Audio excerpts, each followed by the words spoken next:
नमस्कार दोस्तों, बिहार होमगार्ड के 15,000 पदों पर आज से ऑनलाइन आवेदन स्टार्ट हो गया है और इसका लिंक भी एक्टिव हो गया है। अगर आप भी इसका ऑनलाइन आवेदन करना चाहते हैं तो इस वेबसाइट के माध्यम से आवेदन कर सकते हैं। अब हम आपको बता दें कि बिहार होमगार्ड के लिए कौन कौन से लोग आवेदन कर सकते हैं, इसका योग्यता क्या है, इसके लिए उम्र सीमा क्या रखा गया है, इसका फिजिकल किस प्रकार से लिया जाएगा, इसके लिए नोटिस भी जारी कर दिया गया है। तो आप इस नोटिस को डाउनलोड करके देख सकते हैं।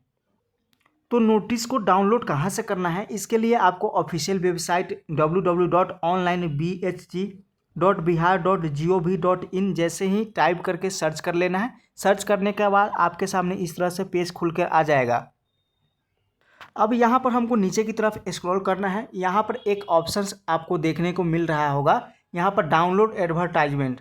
अब हमको यहाँ पर इस पर क्लिक करके डाउनलोड कर सकते हैं। हमने इसको डाउनलोड करके रखा है तो आप लोग भी यहाँ पर क्लिक करके डाउनलोड कर लेंगे और देख लेंगे। हमने नोटिस को ओपन कर रखा है और यहाँ पर दिया गया है कि बिहार के विभिन्न जिलों के लिए बिहार गृह रक्षा वाहिनी के स्वयंसेवी गृह रक्षकों के 15,000 रिक्त पदों पर नामांकन हेतु आवेदन पत्र आमंत्रित किए जाते हैं।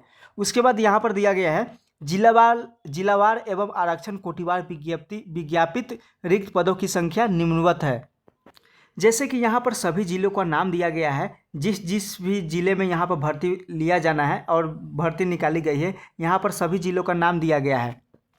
और प्रत्येक जिलों में अलग अलग कैटेगरी के लिए यहाँ पर अलग अलग सीटों की संख्या रखा गया है। जैसे कि यहाँ पर देख सकते हैं कि गैर आरक्षित वर्ग के कैटेगरी के लिए यहाँ पर पटना जिले में 592 सीटों की संख्या है। उसके बाद गैर आरक्षित वर्ग के महिलाओं के लिए यहाँ पर 207 सीटों की संख्या है। उसी प्रकार यहाँ पर आर्थिक रूप से कमज़ोर वर्ग यानी EWS कैटेगरी के लिए यहाँ पर 148 और उसी आर्थिक वर्ग से कमज़ोर वर्ग के लिए यहाँ पर महिलाओं की संख्या यहाँ पर दिया गया है 52। उसके बाद अनुसूचित जाति, अनुसूचित जनजाति, अत्यंत पिछड़ा वर्ग, उसके बाद है पिछड़ा वर्ग। इसमें सभी वर्ग के पुरुषों के लिए अलग सीटों की संख्या है और सभी वर्ग के सीटों के महिलाओं के लिए सीटों की अलग संख्या रखा गया है। यहाँ पर दिया गया है कि कुल पोस्ट यहाँ पर पुरुष वर्ग के लिए यहाँ पर सभी वर्ग के मिलाकर के 1479 रखा गया है और सभी वर्ग को महिलाओं को मिलाकर यहाँ पर पटना जिलों में 502 पदों की संख्या यहाँ पर रखा गया है।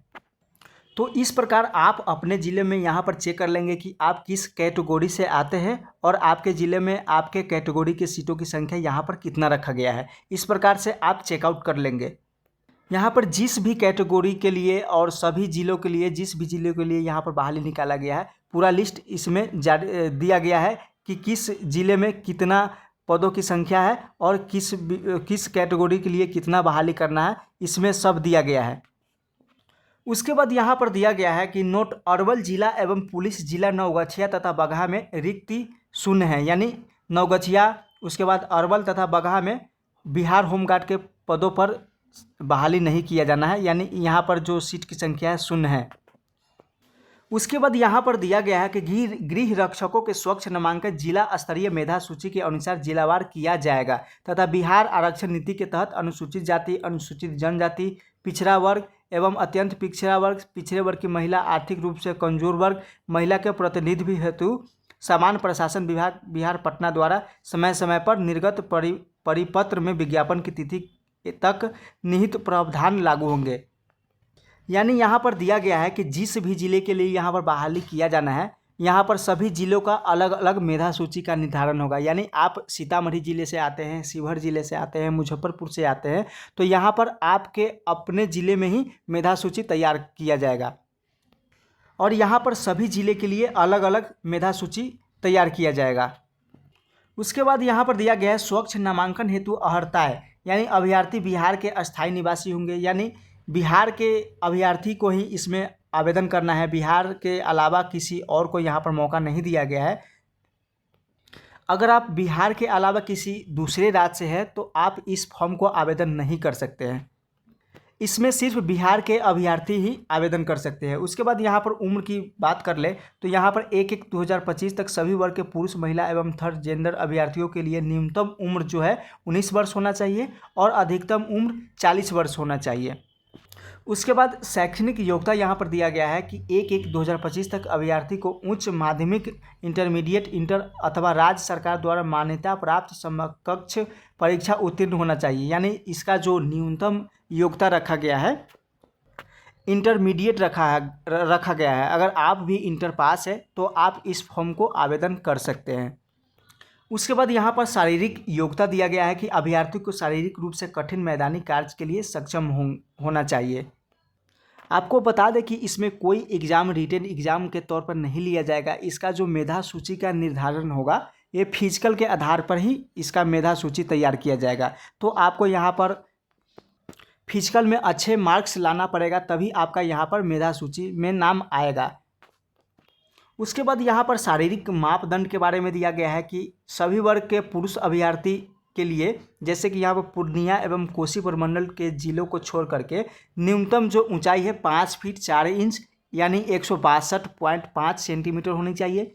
एवं पूर्णिया एवं कोसी प्रमंडल के जिले पूर्णिया, अररिया, किशनगंज, कटिहार, सहरसा, सुपौल एवं मधेपुरा जिले के पुरुष अभ्यर्थियों के लिए न्यूनतम ऊंचाई 5 फीट 2 इंच यानी 157.5 सेंटीमीटर होनी चाहिए। यानी बिहार के सभी जिले के लिए यहाँ पर 162.5 सेंटीमीटर रखा गया है। सिर्फ कोसी प्रमंडल के अंतर्गत यहाँ पर कुछ जिलों का नाम दिया गया है। पूर्णिया, अररिया, किशनगंज, कटिहार, सहरसा, सुपौल एवं मधेपुरा के जिलों के लिए यहाँ पर सिर्फ 5 फीट 2 इंच यानी 157.5 सेंटीमीटर होनी चाहिए। उसके बाद यहाँ पर सभी वर्ग के महिला अभ्यर्थियों के लिए न्यूनतम जो ऊंचाई है 153 सेंटीमीटर होनी चाहिए। उसके बाद यहाँ पर सीना की माप के बारे में दिया गया। उसके बाद हम यहाँ पर बात कर ले चरित्र प्रमाण पत्र के बारे में। यहाँ पर दिया गया है कि अभ्यर्थी का नैतिक चरित्र स्वच्छ होना चाहिए। यानी यहाँ पर हो सकता है कि आपको यहाँ पर किसी ज़िले के लिए यहाँ पर चरित्र प्रमाण पत्र यानी कैरेक्टर सर्टिफिकेट खोजा जाए, तो इसलिए आप पहले से ही कैरेक्टर सर्टिफिकेट को आप बना करके रख लें।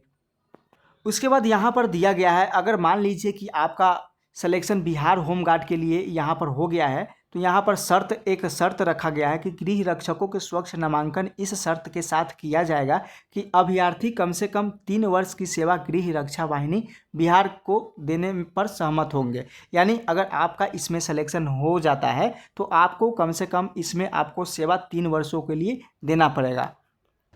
इस टर्म एंड कंडीशन को इसमें आपको फिलअप करना होगा, तभी आप इस फॉर्म को आवेदन कर सकते हैं। उसके बाद यहाँ पर ऑनलाइन आवेदन की प्रक्रिया की बात कर ले तो गृह रक्षकों के पद पर नामांकन हेतु ऑनलाइन आवेदन पत्र प्राप्त किए जाएंगे। यहाँ पर ऑनलाइन आवेदन भरने के लिए वेबसाइट भी जारी किया गया है, जैसे कि www.onlinebhd.bihar.gov.in पर आप जाकर के 27/3/2025 से लेकर आप 16/4/2025 के बीच में आप आवेदन कर सकते हैं। उसके बाद यहाँ पर आवेदन शुल्क की बात कर ले तो यहाँ पर गैर आरक्षित, आर्थिक रूप से कमजोर वर्ग, पिछड़ा वर्ग एवं थर्ड जेंडर सहित अत्यंत पिछड़ा वर्ग के लिए यहाँ पर जो आवेदन शुल्क रखा गया है 200 रुपये रखा गया है। और उसके बाद अनुसूचित जाति, अनुसूचित जनजाति एवं महिलाओं के लिए जितने भी अभ्यर्थी है यहाँ पर अनुसूचित जाति, अनुसूचित जनजाति से यहाँ पर 100 रुपये यहाँ पर उनके लिए रखा गया है। यानी जनरल, ओबीसी के अंतर्गत ईबीसी, बीसी एवं उसके बाद जेंडर सहित यानी उनके लिए यहाँ पर 200 रुपये चार्ज लिए जाएंगे। उसके बाद यहाँ पर एससी, एसटी एवं सभी वर्ग के महिलाओं के लिए यहाँ पर 100 रुपये का चार्ज पे करना पड़ेगा आपको।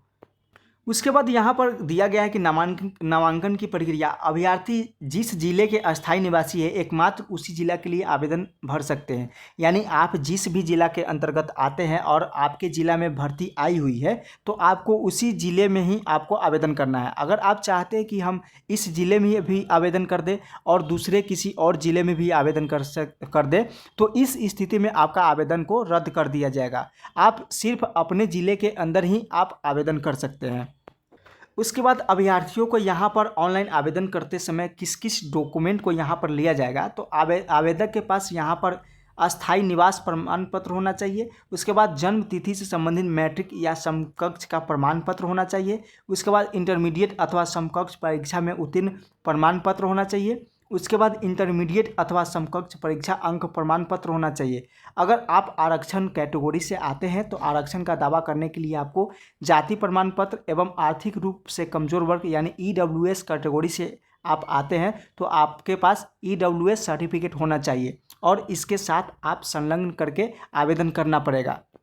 उसके बाद यहाँ पर दिया गया है कि अगर आप पिछड़ा वर्ग एवं अत्यंत पिछड़ा वर्ग का दावा करने वाले अभ्यर्थी है तो आपको यहाँ पर क्रीम लेयर यानी NCL सर्टिफिकेट को साथ आपको यहाँ पर आवेदन करना पड़ेगा। उसके बाद यहाँ पर दिया गया है अगर आप आरक्षण कोटा वाले कैटेगरी से अगर आप महिला अभ्यर्थी है, अगर आप इसको आवेदन करना चाहते हैं तो आपको अपने पिता के यहाँ से आपको जाति प्रमाण पत्र यानी कास्ट सर्टिफिकेट को बनवाना पड़ेगा, तभी आपका आवेदन मान्य होगा। उसके बाद यहाँ पर दिया गया है कि शारीरिक दक्षता परीक्षा की प्रक्रिया नियमानुसार एवं आधुनिक तकनीक से यहाँ पर किया जाएगा, यानी जो भी फिजिकल का जो प्रक्रिया है यहाँ पर सभी आधुनिक तकनीकी मशीन के द्वारा यहाँ पर लिया जाएगा। जैसे कि शारीरिक योग्यता दक्षता परीक्षा यहाँ पर दिया गया कि शारीरिक योग्यता दक्षता परीक्षा जिला स्तर पर आयोजित किया जाएगा जो कुल 15 अंकों का होगा। उसके बाद यहाँ पर दिया गया है कि शारीरिक योग्यता परीक्षा क्रमबद्ध होगी जो निम्नांकित है। यहाँ पर अभ्यर्थी को बायोमेट्रिक रजिस्ट्रेशन एवं सत्यापन के उपरांत सर्वप्रथम दौड़ लिया जाएगा। उसके बाद निर्धारित समय में दौड़ पूरा कर पाने वाले अभ्यर्थी को असफल यानी निर्धारित समय में दौड़ पूरा नहीं करवाने वाले अभ्यर्थी को यहाँ पर असफल घोषित कर दिए जाएंगे और आगे की प्रतिस्पर्धाओं में भाग नहीं लिए जाएंगे। यानी अगर आप यहाँ पर सही समय से पहले अगर आप यहाँ पर इस दौड़ को पूरा कर लेते हैं तो आगे का जो प्रक्रिया होने वाला है आपको उसमें भाग लिया जाएगा। अगर आप इसमें रनिंग में फेल कर जाते हैं तो आपको आगे की जो प्रक्रिया है उसमें आपको भाग नहीं लिया जाएगा। उसके बाद रनिंग के बाद अगर आप पास कर जाते हैं तो उसके बाद यहाँ पर ऊंची कूद होगा, लंबी कूद होगा, गोला फेंक होगा, इसमें आप भाग ले सकते हैं। यहाँ पर रनिंग से संबंधित, दौड़ से संबंधित और गोला फेंक एवं ऊंची कूद से संबंधित यहाँ पर कुछ नियम एवं शर्तें रखा गया है कि अगर आप टाइम से समय से पहले अगर आप यहाँ पर पहुँच जाते हैं या गोला फेंक कर लेते हैं या ऊंची कूद को ज़्यादा से ज़्यादा आप हाई जंप कर लेते हैं तो यहाँ पर आपको एक्स्ट्रा नंबर यहाँ पर मिल सकता है। यहाँ पर पुरुषों के लिए यहाँ पर अलग अलग शर्त रखा गया है और महिलाओं के लिए यहाँ पर अलग अलग दिया गया है, तो आप लोग यहाँ से चेकआउट कर सकते हैं। अगर आप फिजिकल के सभी प्रतिस्पर्धाओं में अगर आप पास कर जाते हैं तो आपको यहाँ पर आगे की प्रक्रिया जो होता है मेडिकल होता है, उसके बाद आपको मेडिकल में बुलाया जाएगा और मेडिकल अगर आपका फिट है तो उसके बाद आपका मेधा सूची जारी किया जाएगा और आपका मेधा सूची में नाम आएगा। ये जो मेधा सूची का जो निर्धारण होने वाला है यह फिजिकल के आधार पर ही होगा। अगर आप इसमें जितना अच्छा से अच्छा नंबर लाते हैं तो आपके लिए बेहतर होने वाला है। और यहाँ पर जो मेधा सूची का निर्धारण होगा और जारी मेधा सूची किया जाएगा, यहाँ पर सभी जिलों के लिए अलग अलग किया जाएगा और यहाँ पर जिस भी जिले में सीटों की संख्या है यहाँ से 1.5 गुना अभ्यर्थी का यहाँ पर मेधा सूची में नाम प्रकाशित किया जाएगा। उसके बाद यहाँ पर अगर आपका मेधा सूची में नाम आ जाता है तो यहाँ पर अभ्यर्थी का यहाँ पर चरित्र सत्यापन एवं पहचान के लिए यहाँ पर बुलाया जाएगा। उसके बाद यहाँ पर दिया गया है कि ऑनलाइन आवेदन पत्र भरने के लिए आवश्यक निर्देश, यानी ऑनलाइन आवेदन पत्र भरने के लिए वेबसाइट पर आवश्यक दिशा एवं निर्देश उपलब्ध है। अगर आप भी आवेदन करते हैं तो आप यहाँ पर सही जानकारी को ही फिलअप करें। अगर आपके पास जो भी डॉक्यूमेंट पे यहाँ पर आपके पास जो जानकारी दिया गया है आप उसी जानकारी को ही फिलअप करें, यहाँ पर गलत जानकारी को नहीं दें ताकि इस स्थिति में आपका आवेदन रद्द हो सकता है। उसके बाद जब आप आवेदन करने जाते हैं तो फाइनल सबमिट करने से पहले आप अपने आवेदन को एक बार चेक कर लें कि मेरा जो आवेदन जो फिलअप हुआ है उसमें कहीं गलत तो नहीं है। आप सबमिट करने से पहले एक बार ज़रूर चेक कर लेंगे। आपको हम एक बार डॉक्यूमेंट के बारे में एक बार और बता दें कि आप आवेदन करते समय आप किस किस डॉक्यूमेंट को आप ले जाएंगे। तो यहाँ पर डॉक्यूमेंट को शैक्षणिक योग्यता प्रमाण पत्र जैसे कि मैट्रिक और इंटर का अंक प्रमाण पत्र और मूल प्रमाण पत्र को आपको यहाँ ले जाना है। उसके बाद आप निवास प्रमाण पत्र यानी आवासीय प्रमाण पत्र को आपके साथ ले जाना है। उसके बाद अगर आप आरक्षण वाले कैटेगरी SC ST वर्ग से आते हैं तो आप यहाँ पर जाति प्रमाण पत्र आपके पास होना जरूरी है। उसके बाद अगर आप NCL सर्टिफिकेट वाले कैटेगरी जैसे BC EBC वाले कैटेगरी से आते हैं तो आपके पास NCL सर्टिफिकेट होना चाहिए। उसके बाद आर्थिक रूप से कमज़ोर वर्ग श्रेणी से आते हैं और इसका लाभ लेना चाहते हैं तो आपके पास EWS सर्टिफिकेट होना चाहिए। उसके बाद आपके पास Aadhaar card, PAN card, voter ID card या ड्राइविंग लाइसेंस है तो आपके पास ये होना चाहिए। उसके बाद आपके पास वैलिड मोबाइल नंबर और ईमेल आईडी होना चाहिए और ये सभी डॉक्यूमेंट को आप आवेदन करते समय लेकर के जाएंगे।